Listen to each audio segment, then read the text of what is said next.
Hello everyone. Good morning, good afternoon, and good evening. In the last lecture, we have completed the topic work of class 9 series, work, energy, and power. This is the part 2, and in this part, we are going to study about energy. And in energy, we are going to tackle two topics, that is energy, and next one is the kinetic energy, right? So let's begin this topic, energy. Welcome to my channel, Observe Physics, and we are going to have this topic, energy.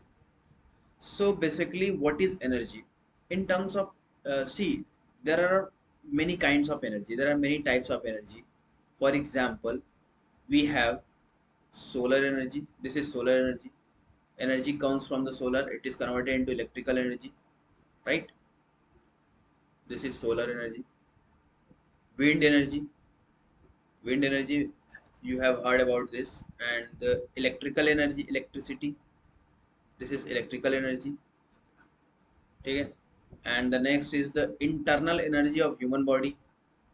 Sometimes we say we do concentration, we do contemplation, meditation, then energy comes out and energy, it produced energy. So what is that energy? So that is the different energy, right? वो एक अलग energy है, and this is the different energy. In terms of physics, we are going to study about different types of energy, that is the kinetic energy and the potential energy. But in general there are many types of energy. जैसे मैंने बताया कि solar energy होती है और wind energy होती है, ठीक है. और जैसे सोलर एनर्जी क्या होता है, सोलर एनर्जी से rays coming from the sun, it strikes on this semiconductor solar panel, it converts solar energy into chemical electrical energy. And what is wind energy? Wind energy is just the energy which is produced by the wind, that is the wind energy. And this is the electrical energy. And internal energy, human body के अंदर energy होती है, मतलब कई सारे energies होते हैं. और वो एनर्जी कैसा होता है, वो आपने एनर्जी देखा होगा कि किसी को मेडिटेशन करने से, कॉन्टेम्पलेशन करने से इंसान की एनर्जी, अंदर की एनर्जी प्रोड्यूस होती है. तो वो कौन सी एनर्जी है? क्या वही एनर्जी हम पढ़ने वाले हैं? नहीं. सिर्फ that is the different energy. वो इंटरनल एनर्जी होती है, आपको ऊर्जा प्रदान करती है, वो आपको मेंटली एनर्जी प्रोवाइड करती है, राइट? सो वो हम फिजिक्स के टर्म में नहीं पढ़ने वाला है, इसको भी कभी देखेंगे. और नेक्स्ट इज द, आपने ये देखा होगा एनर्जी टॉनिक.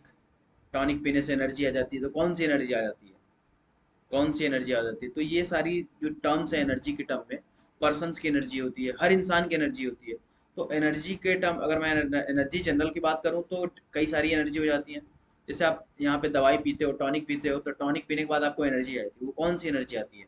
वो आपको इंटरनल एनर्जी मिलती है. ये केमिकल एनर्जी है. ये जो आप दवाई पी रहे हो, ये केमिकल एनर्जी है, केमिकल है एक तरह से. ये आपके इंटरनल एनर्जी को इंटरनल एनर्जी में कन्वर्ट करता है, ठीक है. तो लेकिन हम फिजिक्स के टर्म में हम देखने वाले हैं कि energy in terms of physics क्या होता है. तो energy in terms of physics अगर हम बात करें, तो मैं ये बोलूंगा कि the capacity of an object to do work is called energy, right? मैंने क्या बोला कि the capacity of an object to do work is called what? Energy. ऊर्जा. ऊर्जा, ठीक है. तो किसी कार्य को करने के लिए जो क्षमता होती है, वो हमारी ऊर्जा कहलाती है, ठीक है. जैसे जैसे कि अगर मैं बोलूं पर्सन ए है and this is person B, capacity के बारे में बात करता हूँ. Person A and person B, ये किसी A does one work in 2 days and B does that same work in 4 days. अब ये देखो, A 2 दिन में काम कर रहा है, B 4 दिन में काम कर रहा है. इसका मतलब कि इसकी इफिशियंसी, इसकी कैपेसिटी कम है, ठीक है. इसकी कैपेसिटी कम है, काम करने का जो क्षमता है वो कम है, वो धीरे धीरे काम कर रहा है. और इसका क्षमता ज़्यादा है. तो अगर मैं इसकी क्षमता की बात करूँ तो 4:2 के रेशियो हो जाएगा, यानी कि 2:1, यानी कि ए की कैपेसिटी ज़्यादा है, बी की कैपेसिटी कम है, ठीक है. तो किसी काम को करने के लिए जो कैपेसिटी चाहिए होता है, उसी को एनर्जी बोलते हैं. एनर्जी कुछ अलग नहीं होता, ये वर्क ही होता है. किसी कार्य को करने के लिए जो कैपेसिटी है, that is the energy. See energy in physics, it possesses in two situation. There मतलब कई सारे सिचुएशन में कई सारी एनर्जी हो सकती है. फॉर एग्जाम्पल, अगर आदमी रेस्ट पे है और दूसरा आदमी मोशन में है, ये रेस्ट वाला आदमी है, ये मोशन वाला आदमी है, तो किसके पास एनर्जी ज़्यादा होगा? तो हम जनरली बोलेंगे कि मोशन वाले के पास एनर्जी ज़्यादा होगा, क्योंकि उसके पास मोशन है. तो कैपेसिटी काम कर रहा है, कैपेसिटी है तभी तो मोशन है उसके अंदर, तो इसकी एनर्जी ज़्यादा है. ठीक है. तो energy in terms of physics अगर हम बात करें तो it it it comes in various situation, but it comes in various situation. For example, जैसे देखो,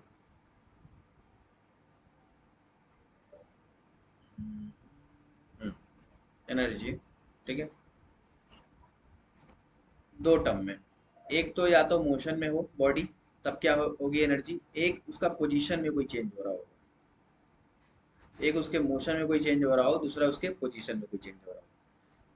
जब ऑब्जेक्ट मोशन में होता है तो उसके पास काइनेटिक एनर्जी होती है. ठीक है. काइनेटिक एनर्जी, काइनेटिक मतलब होता है गतिज, मतलब मूवमेंट हो रहा है तो उसके अंदर काइनेटिक एनर्जी होगी. और आदमी का अगर पोजीशन चेंज हो रहा है तो उसको बोलते हैं पोटेंशियल एनर्जी. क्या बोलते हैं? Potential energy. जब आदमी का मूवमेंट हो रहा है तो उसको काइनेटिक एनर्जी बोलेंगे, जब उसका पोजीशन में कोई चेंजेस हो रहा है तो पोटेंशियल एनर्जी बोलेंगे. देखिए क्या होता है काइनेटिक एनर्जी, उसको डिटेल में समझते हैं. पोटेंशियल एनर्जी को भी डिटेल में समझेंगे. सबसे पहले हम काइनेटिक को समझते हैं, क्या होती है काइनेटिक एनर्जी. ठीक है.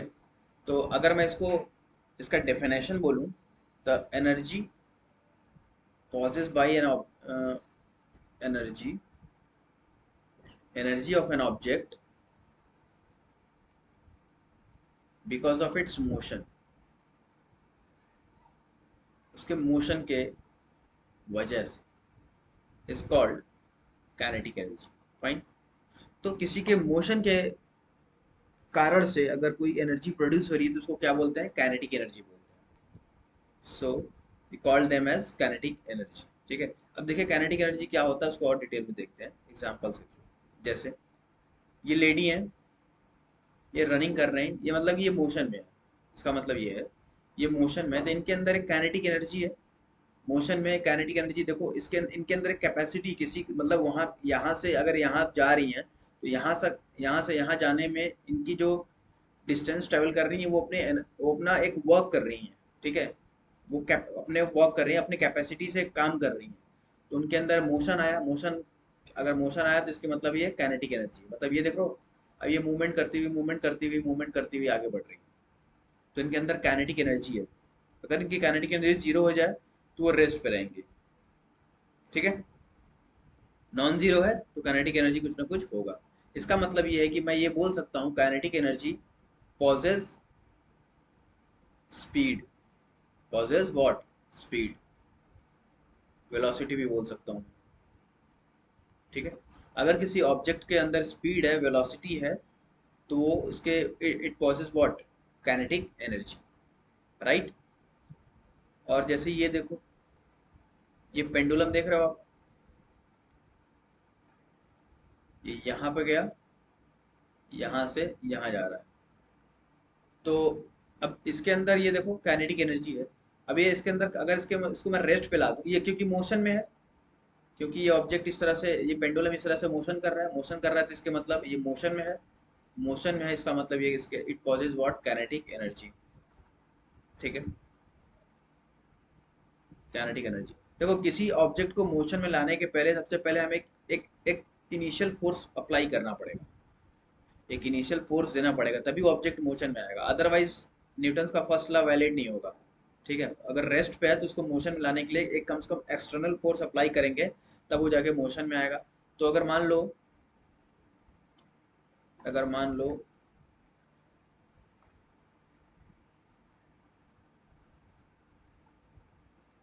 ये मान लो अगर ये ऑब्जेक्ट को मैं यहाँ पे था, मान लो इनिशियली यहाँ पे था, मैं इसको यहाँ पे ले आया, यहाँ पे ले, मैं इसको यहाँ पे ले, यहाँ से यहाँ ले आ रहा हूँ, ठीक है, इस डायरेक्शन में ले आ रहा हूँ, और यहाँ पे ले आकर उसको छोड़ रहा हूँ इस तरह से।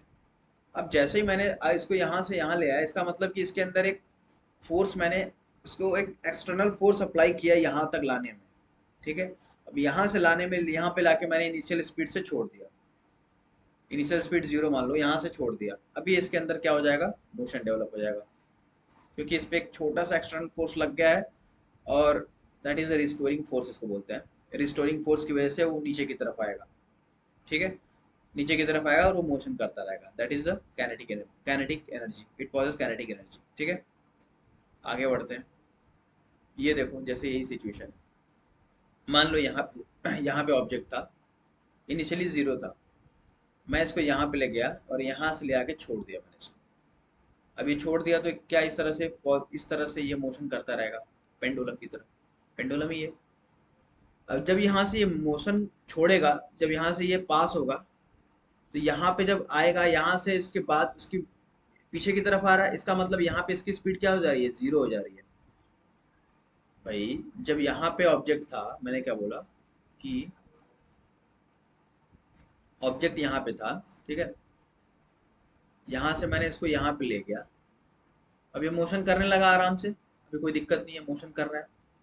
जब ये यहाँ पे पहुंच रहा है, अपने एक्सट्रीम पोजीशन में पहुंच रहा है यहाँ पे, तो इसकी स्पीड, अब यहाँ से ये लौट के वापस आ रहा है, यहाँ से ऐसे जा रहा था, अभी यहीं से लौट के वापस आ रहा है। इसका मतलब इस पॉइंट पे, इस पोजीशन पे इसकी स्पीड क्या हो जा रही है, 0 हो जा रही है। इस पर्टिकुलर पोजीशन पे इसकी स्पीड 0 हो जा रही है। इसका मतलब कि अगर स्पीड 0 है, वेलोसिटी 0 हो गई, इसका मतलब कि काइनेटिक एनर्जी क्या हो जाएगा, 0 हो जाएगा, काइनेटिक एनर्जी 0 हो जाएगी। और यहाँ पे देखो, इस एक्सट्रीम पोजीशन पे यहाँ से भी रुक, यहाँ पे आ रही है, ठहर रही है, फिर यहाँ से नीचे आ रही है। इसका मतलब यहाँ पे भी स्पीड उसका 0 हो रहा है, तभी तो नीचे आ रही है, ठीक है। स्पीड 0 हो रहा है, यानी यहाँ पे भी स्पीड 0 है, यानी यहाँ पे भी काइनेटिक एनर्जी 0 है, काइनेटिक एनर्जी 0 है। और इसको इस पोजीशन पे क्या होगा, मेन पोजीशन पे, इसका मेन पोजीशन इसको बोलते हैं, इक्विलिब्रियम पोजीशन या मेन पोजीशन। तो इस केस में अब देखो, यहाँ पे आ तो रही है, यहाँ पे रुक रही है क्या, नहीं रुक रही है, यहाँ से डायरेक्ट यहीं चले जा रही है, यहाँ से डायरेक्ट यहीं चली जाएगी। तो यहाँ पे जो स्पीड होता है वो मैक्सिमम होता है, वो हम एसएचएम में भी देख लेंगे, सिंपल हार्मोनिक मोशन, आप क्लास 11 में पढ़ोगे। और और इसको आप कंजर्वेशन ऑफ एनर्जी से भी कर सकते हैं, टोटल एनर्जी से, तो उसको हम नेक्स्ट सेशन में देखने वाले हैं। तो यहाँ पे इसकी वेलोसिटी क्या होती है, मैक्सिमम होती है इसके मीन पोजीशन पे, तो काइनेटिक एनर्जी यहाँ पे क्या हो जाएगी, मैक्सिमम। तो वही वही चीज़ यहाँ पे बोल रहा है। यहाँ पे देखो, हाईएस्ट पॉइंट ऑफ स्ट्रिंग, यहाँ पे स्पीड 0 हो जाएगी, यहाँ पे भी speed 0, kinetic energy 0, kinetic energy 0, यहाँ पे भी स्पीड 0, काइनेटिक एनर्जी 0, और यहाँ पे speed maximum, that is the maximum kinetic energy. Fine, okay. तो ये रहा काइनेटिक एनर्जी। इसका मतलब हमने ये समझा कि जो अगर ऑब्जेक्ट मोशन में है तो वो काइनेटिक एनर्जी पॉजेस करेगा, ठीक है। इतना हमने जाना अभी तक। एनर्जी क्या होता है, the capacity of an object to do work is called energy, and kinetic energy is due to motion, that is a kinetic energy. अब देखो, मैंने एनर्जी के बारे में बता दिया, काइनेटिक एनर्जी के बारे में बता दिया, लेकिन एक बात नहीं बताई, यूनिट ऑफ एनर्जी।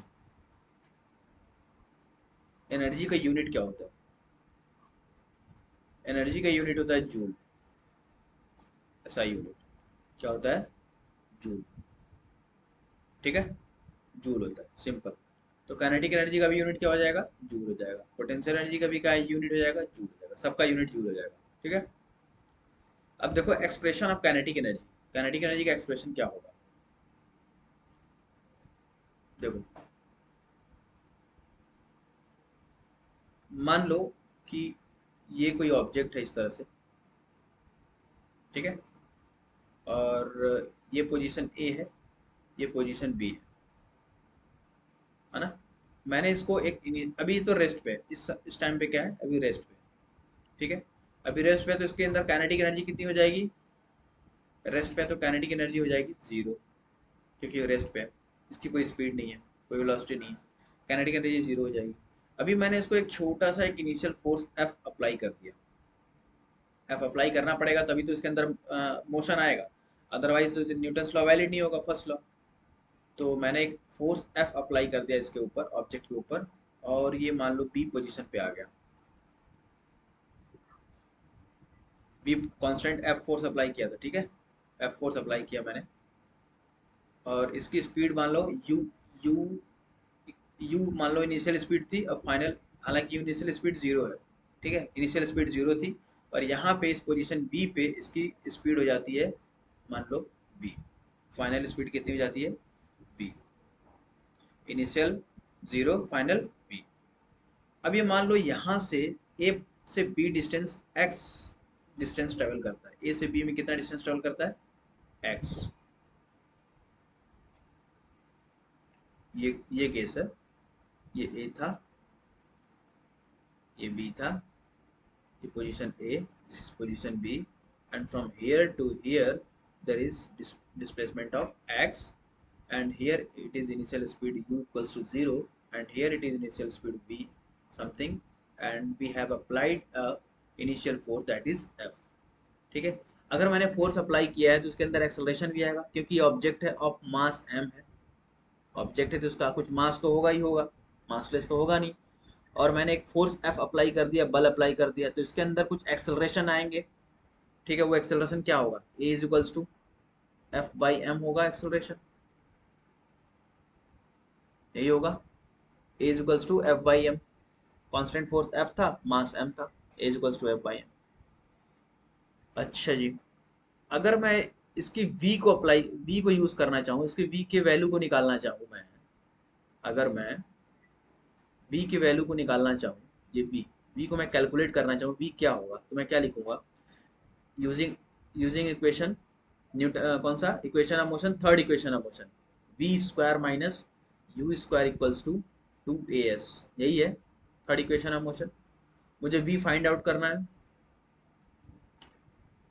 तो यही, अगर मुझे यहाँ पे स्पीड मान लो, सॉरी यहाँ पे स्पीड अगर v दिया है, मान लो दे दिया है, ठीक है, तो equation of third equation of motion से मैं इस टर्म में लिख सकता हूँ v u, और a की टर्म में v square minus u square equal to 2as, और ये s कितना है, x है, v square minus u square equal to 2ax, ठीक है। और यहाँ से मैं a को निकाल सकता हूँ, a कितना हो जाएगा, a is equals to v square minus u square upon 2x, this is equation number 2, fine, ये हो गया इक्वेशन नंबर 2। अब देखो इक्वेशन 1 और इक्वेशन 2 दोनों बराबर है, तो इसको मैं इक्वेट कर देता हूँ, इसको इक्वेट करूंगा तो क्या हो जाएगा, ये हो जाएगा F by m is equals to v square minus u square upon 2x।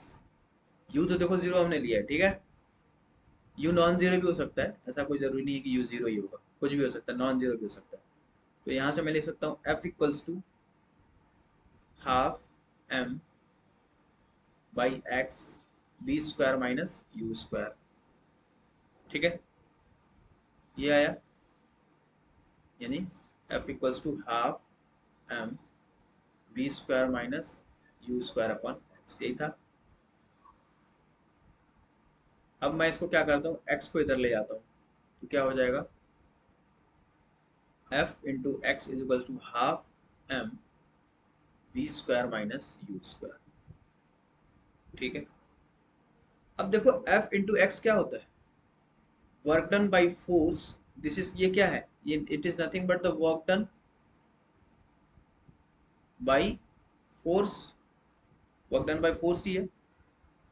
तो अब यहाँ पे मैंने जैसे बोला कि काइनेटिक एनर्जी का भी यूनिट जूल है, और वर्क की यूनिट क्या होती है, जूल होती है, और यहाँ पे ये क्या दिख रहा है, F into x is the work done by the force, that means this is nothing but the, यही क्या प्रोड्यूस कर रहा है, मैंने जो फोर्स एफ अप्लाई किया है तभी तो इसके अंदर मोशन आया है, मैंने देखो भाई, मैंने फोर्स एफ अप्लाई किया, मैंने क्या अप्लाई किया, मैंने फोर्स एफ अप्लाई किया, उसके अंदर मोशन आया, ठीक है, मोशन तभी आया, यानी कि इसका मतलब कि जो एफ है उसने कुछ काम किया होगा, जो एफ मैंने अप्लाई किया उसने कुछ वर्क किया होगा तभी तो मोशन आया होगा, एफ है उसने वर्क किया, वर्क इसने क्या कर दिया, इसको मोशन में प्रोड्यूस कर दिया, ऑब्जेक्ट को मोशन में बना दिया, मोशन आ गया तो इसके अंदर काइनेटिक एनर्जी आ गई, उसके अंदर क्या आ गई, काइनेटिक एनर्जी, इसका मतलब कि वर्क की वजह से ही काइनेटिक एनर्जी आ रही है, वर्क की वजह से ही काइनेटिक एनर्जी आ रही है, काइनेटिक एनर्जी प्रोड्यूस नहीं हो रही है,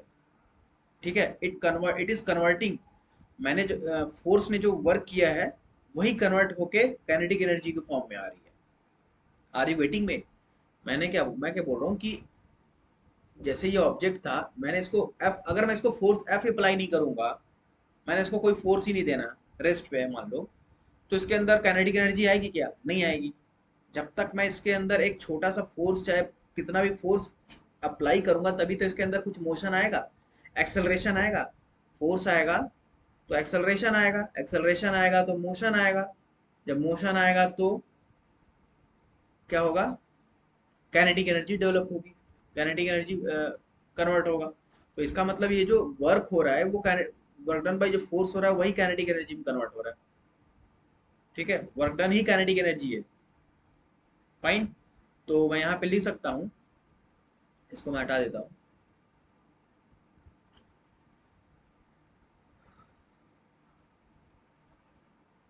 तो in this situation we can write as work done by force is equals to half m v square minus u square. अगर मैं यहाँ पे u को जीरो लिया था तो इस केस में क्या हो जाएगा? Kinetic energy equals to half m v square. This is the formula of kinetic energy. ये फॉर्मूला तब वैलिड है जब इनिशियल स्पीड जीरो है। अगर इनिशियल स्पीड जीरो नहीं है तो क्या? सिंपल है, kinetic energy equals to half m v square minus u square. ठीक है, half m v square minus u square. मतलब मेन चीज समझने की बात ये थी कि कि मैंने जो वर्क ने जो फोर्स ने जो वर्क किया है उसी को काइनेटिक एनर्जी में कन्वर्ट किया है। इसको वर्क एनर्जी थ्योरम कहते हैं। वर्क एनर्जी थ्योरम ये आप क्लास 11th में पढ़ोगे। वर्क एनर्जी थ्योरम क्या होता है? Work done by all the forces is equals to delta K change in kinetic energy. This is the change in kinetic energy, this is the change in kinetic energy. ये क्या है? Delta के ही है। Kinetic energy में change है। अगर initial speed zero है तो ये काइनेटिक एनर्जी है। एक क्वेश्चन करो कि for example let's say a ball of mass 10 kg, ठीक है, and initial speed 0, and by applying a initial force its speed increases to 10 meter per second। ठीक है, so find the kinetic energy, find the kinetic energy of an object। देखो मैं एक बात बोल रहा हूँ, काइनेटिक एनर्जी क्या होता है? Kinetic energy equals to half M we square, half M we square minus u square. ये भी मत भूला आपको, half M we square minus u square. U यहाँ पे जीरो है, ठीक है, तो ये हो जाएगा हाफ एम वी स्क्वायर। बता दूँ, हाफ एम की वैल्यू 10, वी की वैल्यू 10 का स्क्वायर दैट इज 100। ये हो जाएगा 1000/2 यानी कि 500 जूल। ठीक है, देखो एक बात ध्यान में रखो कि काइनेटिक एनर्जी कभी एब्सोल्यूट टर्म नहीं होता। Kinetic energy is not an absolute term. मतलब क्या हुआ? मैं बोल रहा हूँ, एक नोट लिख रहा हूँ, note, kinetic energy is not an absolute term, absolute term। इसका मतलब ये है कि आप किसी ऑब्जेक्ट की काइनेटिक एनर्जी नहीं निकाल सकते। ठीक है, किसी ऑब्जेक्ट की आप काइनेटिक एनर्जी नहीं निकाल सकते। अगर मैं आपसे बोलूं कि ये ऑब्जेक्ट है, इसका 2 मीटर पर सेकंड की स्पीड से इनिशियली ट्रेवल कर रहा है, ठीक है, कुछ देर के बाद इसकी स्पीड हो जाती है मान लो 5 मीटर पर सेकंड, तो आप ये बता सकते हो find the kinetic energy of an object, of this object, kinetic energy of this object. आप नहीं बता सकते। यू कान से दिस। क्यों? क्योंकि जो काइनेटिक एनर्जी होती है ये चेंज होता है, इसको हम चेंज निकालते हैं। मतलब कि आप, अगर मैं आपसे बोलूं काइनेटिक एनर्जी निकालने के लिए, तो आप बोलोगे kinetic energy is equals to half M we square minus u square. No, this is not true. ये तभी ट्रू है जब u की स्पीड, u की वैल्यू जीरो है, ये तभी ट्रू है। और अगर मैं आपसे बोलूं कि काइनेटिक एनर्जी, तो क्या होगा इसका? इसका kinetic energy absolute term define नहीं होता है। काइनेटिक एनर्जी का change in kinetic energy is defined. So we can calculate change is here, ठीक है, half M we square minus u square. Change that is change मतलब changing kinetic energy मतलब kinetic energy final minus kinetic energy initial, वो हम निकाल सकते हैं, ठीक है। इसी केस में देखो ना, changing kinetic energy final delta K is equals to kinetic energy final minus kinetic energy initial. तो इनिशियल कितना 2 मीटर पर सेकेंड था, हाफ एम यू स्क्वायर, ठीक है। अच्छा final half m v square, v तो फाइनल हो जाएगा, half m v square, half m v square minus half m u square. अब देखो हाफ एम को ले लो कॉमन, ये हो जाएगा v square minus u square. तो ये क्या है, डेल्टा के ही है। This is the change in kinetic energy, change in kinetic energy, ठीक है। अब काइनेटिक एनर्जी आप बोल देते हो वो अलग बात है, बट कभी एब्सोल्यूट टर्म इसका डिफाइन ही नहीं है, तो ये जब भी डिफाइन होगा चेंज से डिफाइन होता है, ठीक है। तो अगर इनिशियल स्पीड जीरो है तब अगर इनिशियल स्पीड जीरो है, मान लो यू की वैल्यू जीरो है, ठीक है, तो क्या हो जाएगा डेल्टा के, तो half m direct v square हो जाएगा, यानी काइनेटिक एनर्जी इनिशियल जीरो है तो हाफ एम वी स्क्वायर। इसको आप डायरेक्ट काइनेटिक एनर्जी ले सकते हो, लिखने के लिए आप ले सकते हो, but in practical it is not defined as absolute term, right. तो ये रहा काइनेटिक एनर्जी की कहानी, kinetic energy final minus kinetic energy initial half M we square. एक और क्वेश्चन कर लो यार छोटा सा, मान लो for example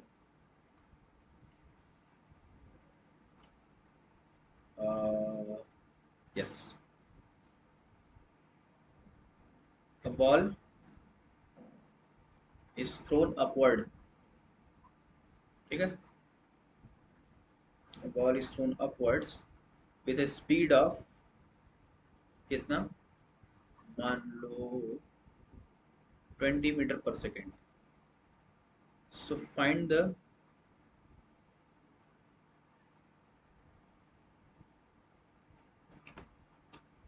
kinetic energy of that object। इस केस में क्या हो जाएगा, काइनेटिक एनर्जी कैसे निकालोगे, सिंपल है, काइनेटिक एनर्जी निकालना है half M we square, half m, अच्छा मास दिया नहीं मैंने, मास ले लो 2 kg, लेट सपोज 2 kg क्या जाता है अपने घर का है, half M we square 20 × 20 that is 400 joule, ठीक है, 400 जूल। ये काइनेटिक एनर्जी कितना प्रोसेस करेगा, 400 जूल। अगर मैं पूछूं आपसे कि find the kinetic energy of the object when it reaches when it reaches at maximum height,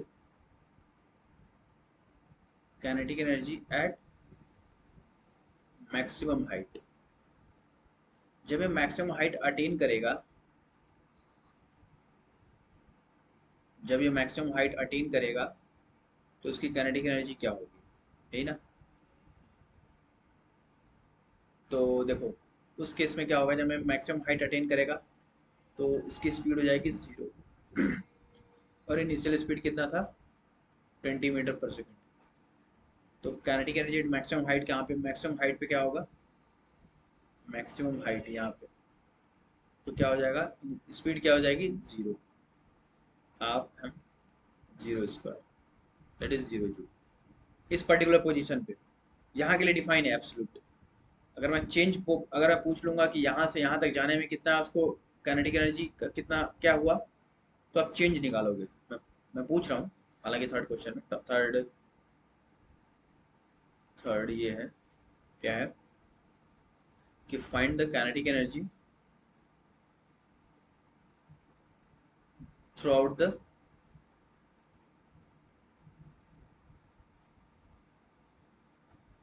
process, या मैं यूँ बोलूँ थ्रू आउट द प्रोसेस मतलब कि यहाँ से मैक्सिमम तक जाने में उसकी काइनेटिक एनर्जी कितनी चेंज होगी, काइनेटिक एनर्जी कितना डेवलप हुआ है वो पूछ रहा है। तो आप यहाँ पे चेंज निकालोगे। अगर किसी पर्टिकुलर डिस्टेंस से बोल दिया तब आपको वहाँ पे चेंज निकालना पड़ेगा। अगर उसके पास वेलोसिटी है तो उस पर्टिकुलर पोजीशन पे तो उसकी काइनेटिक एनर्जी निकाल सकते हो आप, ठीक है। तो यहाँ पे हो जाएगा kinetic energy is equals to half m 2 kg v square. देखो अब देखो यहाँ पे आप आपसे पूछ दिया throughout the process. Distance की बात करें तो यहाँ पे एब्सोल्यूट टर्म डिफाइन नहीं है, आपको थ्रू आउट द प्रोसेस का निकालना पड़ेगा, तो आप किसी पर्टिकुलर पोजीशन पर नहीं निकाल सकते। ठीक है, तो आपको क्या करना पड़ेगा, v square minus u square लगाना पड़ेगा इस केस में। ठीक है, तो ये हो जाएगा कितना, v square that is 0 and minus u square that is -400 joule, -400 joule. कोई बात नहीं, माइनस नेगेटिव आ सकता है, क्यों, क्योंकि ये स्केलर क्वांटिटी है, energy scalar quantity, energy is scalar quantity.